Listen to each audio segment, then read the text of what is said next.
Bienvenue dans la seconde partie de cette édition Soir d'Info. Nous avons le grand plaisir de recevoir le lieutenant-colonel Pape Gorgui Dème, assistant technique du directeur de la facilitation et du partenariat avec l'entreprise à la direction générale des douanes. Colonel, bonsoir. Bonsoir, Seigneur. Merci d'être avec nous ce soir pour parler de la première édition des journées de l'entreprise organisées par la direction générale des douanes avec le secteur privé, en partenariat avec le secteur privé. Ces journées se tiennent ce mardi 9 décembre et demain mercredi 10 décembre ici à Dakar. Quels sont les objectifs de cet événement? Merci, M. Nian. D'abord, permettez-moi de vous remercier par ma voix de nous avoir donné cette opportunité de un peu parler de ces journées de l'entreprise. Pour en venir à l'objectif, l'objectif de ces journées, c'est de vulgariser les instruments de facilitation que nous mettons à la disposition du secteur privé pour participer au renforcement de sa compétitivité. Mais c'est également des journées de dialogue qui visent à recueillir les préoccupations du secteur privé en vue de les utiliser comme input dans le cadre de la réforme du Code des douanes. Qu'est-ce qui a inspiré les douanes pour organiser ces journées? C'est quoi l'élément déclencheur? Pourquoi avoir senti le besoin de créer cet espace de dialogue, d'échange avec le secteur privé?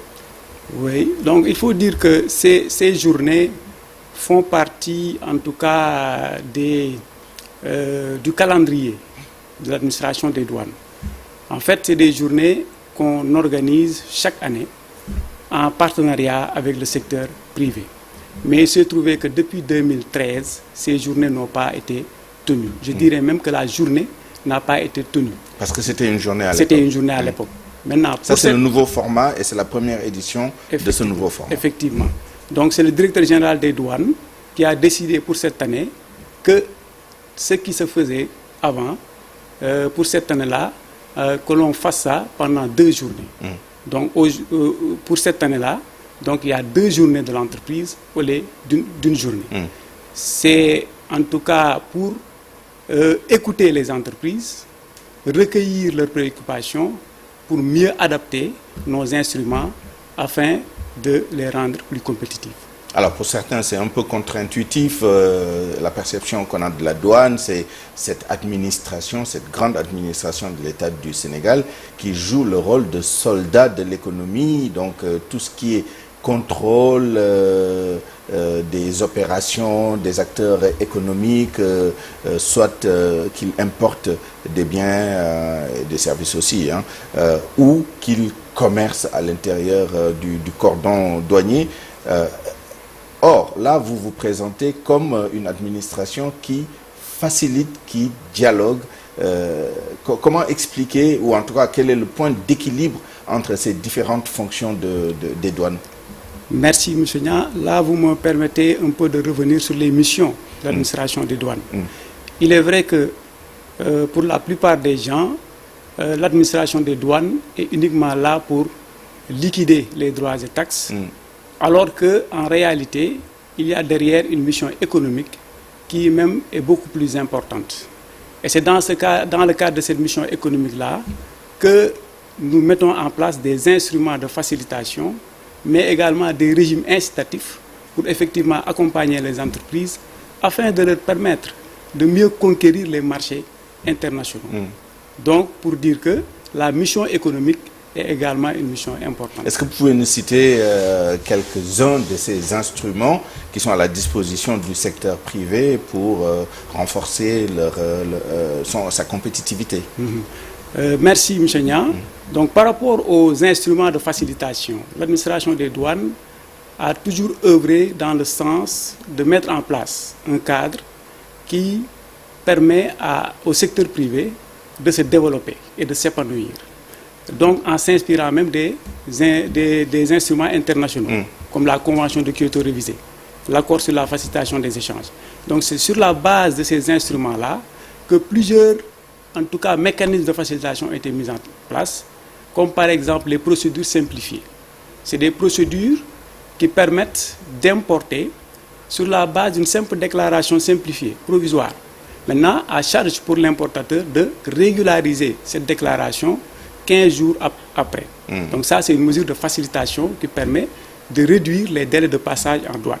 Il y a aussi un autre instrument qui est encore beaucoup plus important, qui est le statut d'opérateur économique agréé. C'est ça. Donc cet instrument-là est tiré du cadre de normes SAFE de l'Organisation mondiale des douanes. C'est un instrument de facilitation qui est ouvert aux entreprises dignes de confiance. Pourquoi dignes de confiance? Parce que c'est des entreprises qui présentent une certaine, en tout cas, conformité à la législation et également des garanties en matière de sécurité.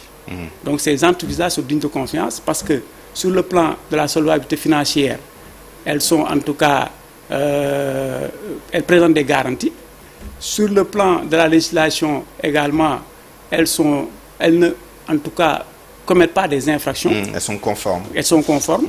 Et sur le plan du système d'archivage également, elles ont un système d'archivage aux normes qui permet à l'administration des douanes, à chaque fois que de besoin, de pouvoir retrouver les données pour effectuer les contrôles qui s'y est. Alors, arrêtons-nous sur ces instruments. Vous avez cité justement le statut d'opérateur économique agréé. Vous venez de développer un peu les critères.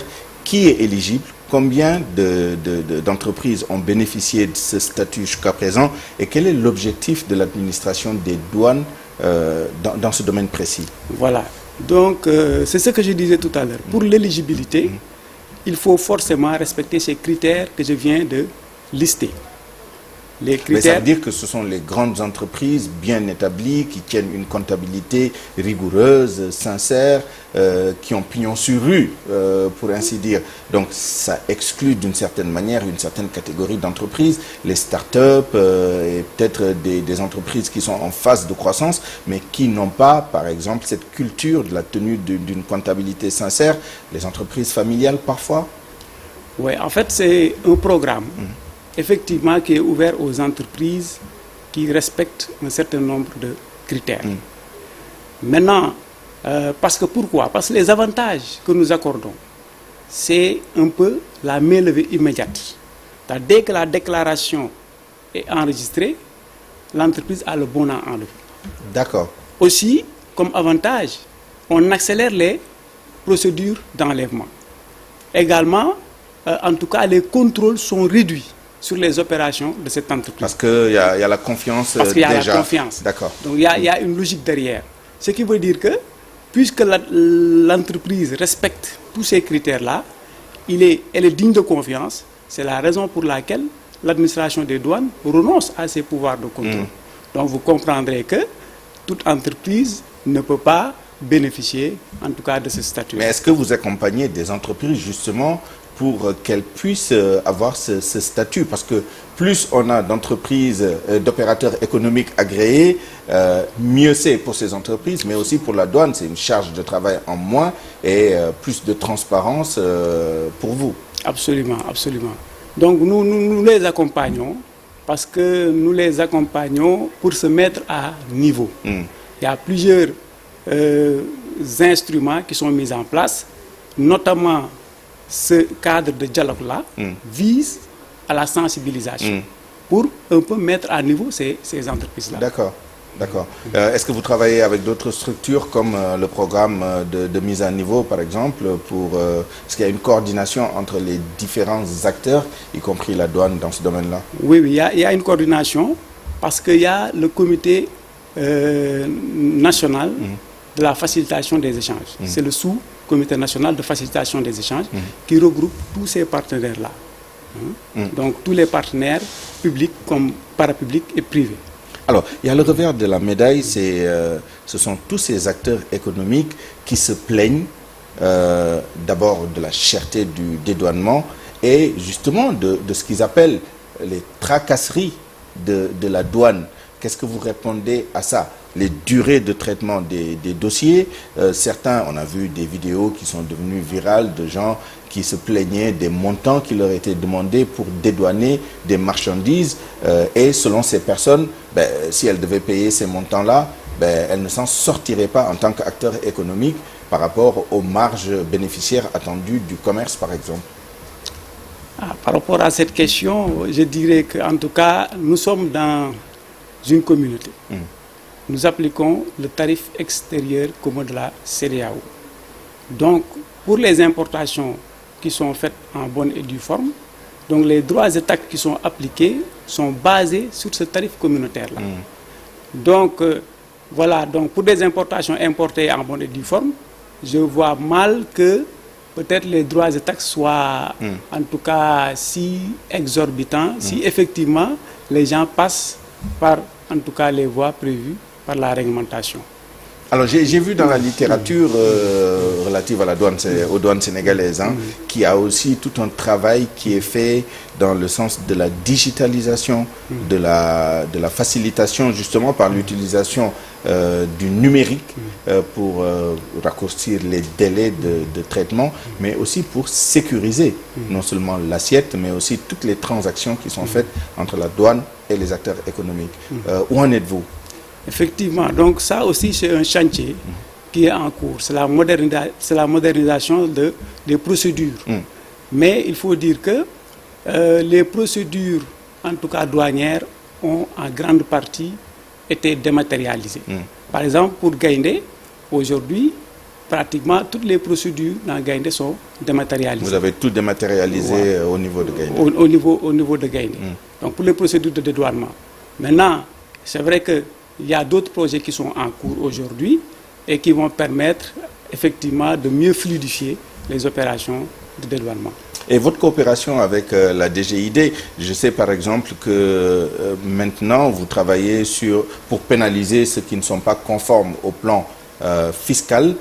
Comment ça se passe et comment vos systèmes travaillent-ils ensemble, notamment au plan digital, pour qu'il y ait non seulement plus de transparence, plus de maîtrise de l'assiette, comme vous l'appelez, mais aussi plus de facilitation pour les opérateurs économiques, parce que ça aussi, c'est l'objectif que vous avez affiché.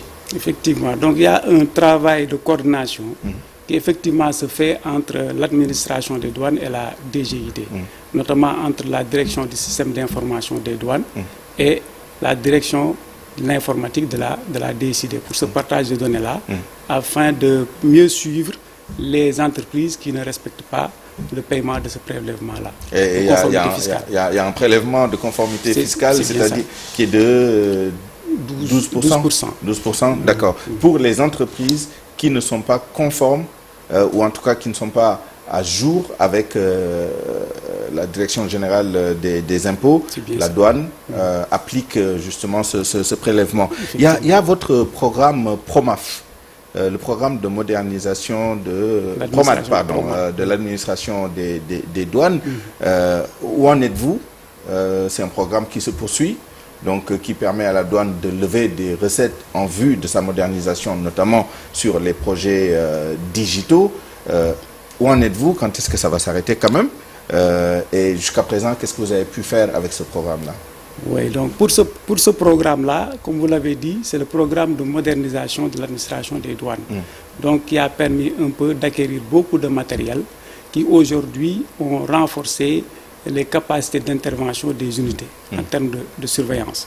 Donc c'est un programme qui devait faire donc 10 ans. Donc peut-être ça va bientôt terminer. Maintenant, aujourd'hui, ça nous a permis quand même de mettre en place beaucoup d'instruments en termes de digitalisation et qui aujourd'hui nous ont valu beaucoup des résultats satisfaisants. Des résultats satisfaisants. Alors, on l'a vu, il y a le presse qui est venu pour augmenter les recettes de l'État avec une taxation qui a été renforcée sur certains produits. Comment la douane contribue-t-elle justement à cette augmentation des recettes de l'État sans faire mal, puisque ça nous ramène à notre sujet d'aujourd'hui, aux entreprises de presse, tout en gardant leur marge, mais aussi leur compétitivité. Ça me ramène à la première question, c'est le point d'équilibre, mais là, le presse est venu quand même augmenter les taxes et établir de nouvelles taxes, par exemple sur le numérique et tout ça. Quels sont les défis que ça pose pour la douane pour capturer tout ce potentiel et comment vous faites en sorte que ça ne nuise pas à la compétitivité des acteurs économiques. Oui, c'est-à-dire, comme vous l'avez dit, il y a cet équilibre-là à gérer. Et aujourd'hui, effectivement, il y a la presse, mais également, il faut considérer qu'il y a des régimes économiques qui sont mis en place pour accompagner les entreprises. Et c'est des régimes qui permettent effectivement de suspendre les droits et taxes à l'importation des marchandises pour permettre quand même d'alléger la trésorerie. Donc, c'est des régimes qui permettent effectivement de soulager les entreprises dans le cadre de leur activité économique. Mais vous êtes en train de voir ces régimes parce qu'apparemment, il y avait des abus avant, mais là, vous essayez de mieux contrôler ces régimes, disons, préférentiels qui étaient accordés à certaines entreprises.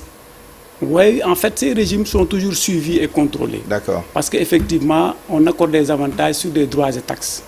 Quand on accorde des avantages, c'est soit la suspension des droits, soit c'est des exonérations. Donc, nécessairement, il y a toujours des mécanismes de contrôle qui sont mis en place pour mieux suivre, n'est-ce pas, la gestion et l'utilisation de ces régimes. Alors, revenons aux journées. C'est 2 jours aujourd'hui et demain. J'imagine que vous n'avez pas... vous ne pouvez pas faire le bilan à mi-parcours aujourd'hui, parce que bon, mais de ce qui a été fait dans la journée, qu'est-ce qui vous semble le plus saillant en termes de demandes? Les entreprises viennent vers vous et quelles sont les questions qu'on vous pose le plus? Quelles sont les demandes qui apparaissent le plus par rapport à d'autres? Ok. Donc nous avons passé une journée très riche en enseignement aujourd'hui, qui a été ponctué par 2 panels. Un panel qui a eu pour thème la douane au cœur de la facilitation des échanges pour un secteur privé compétitif et performant. Et un autre panel qui a porté sur la souveraineté économique. Et donc, ces panels nous ont permis quand même de recueillir les préoccupations des entreprises par rapport au renforcement de leur compétitivité. Donc, pour la plupart, il y a eu des préoccupations qui, en fait, concernaient plutôt l'adaptation de mieux adapter, n'est-ce pas, les instruments que nous avons mis en place à leurs besoins. Donc, voilà donc un peu les questions, grosso modo, qui ont été soulevées aujourd'hui lors de cette journée. Et peut-être un mot sur le projet de révision du code des douanes. Où est-ce qu'on en est et quelles sont les innovations qu'on peut attendre de cette révision? Donc, d'ailleurs, demain, le panel va porter sur la réforme du code des douanes. Et après, il y aura une table ronde autour des préoccupations des entreprises. Donc, dans le cadre de cette réforme, effectivement, il s'agira de mieux prendre en charge les besoins des entreprises, de prévoir des mesures plus prévisibles, mais également plus transparentes, afin de mieux contribuer à la compétitivité de ces entreprises-là. N'est-ce pas? Donc ce sera demain, ce sera la fin de ces journées. Et au bout, vous allez recueillir toutes les demandes, identifier tous les besoins de l'entreprise et essayer de voir comment prendre ça en compte dans la situation actuelle et peut-être dans la réforme du code. Alors, là, il y a évidemment cette fonction économique de la douane, mais on ne peut s'empêcher de parler de cette fonction budgétaire aussi, sur la mobilisation des recettes pour les caisses de l'État. Est-ce que la douane a identifié un objectif et quel est l'état des lieux? Où est-ce qu'on en est de l'objectif qui a été fixé en début d'année par rapport à la mobilisation des ressources pour l'État? Donc, par rapport à l'objectif qui a été fixé, on peut dire à ce jour que les recettes se comportent bien. D'accord. La douane joue son rôle dans la mobilisation des recettes, pourvu que les liquidations soient transformées en véritables recettes, parce que le problème s'est posé, des restes à recouvrer. Après la liquidation, on nous annonce toujours des chiffres et après on se rend compte que peut-être l'argent qui a été... Enfin, les liquidations n'ont pas fait l'objet de recouvrement complet. En tout cas, merci beaucoup à vous, lieutenant-colonel Gorgui Ndir Dème, Vous êtes l'assistant technique du directeur de la facilitation du partenariat avec l'entreprise à la direction générale des douanes, et vous étiez ce soir avec nous pour parler des journées de l'entreprise qui se tiennent actuellement à Dakar. Et ça se passe où précisément? Ça se passe à King Fahd Palace, l'hôtel King Fahd Palace. À l'hôtel King Fahd Palace. Et si vous avez des questions, des préoccupations que vous voulez partager avec la douane en tant qu'entreprise, c'est l'espace dédié pour ce faire. Merci à vous de nous avoir suivis. Excellente suite des programmes sur la TFM. Au revoir. Merci.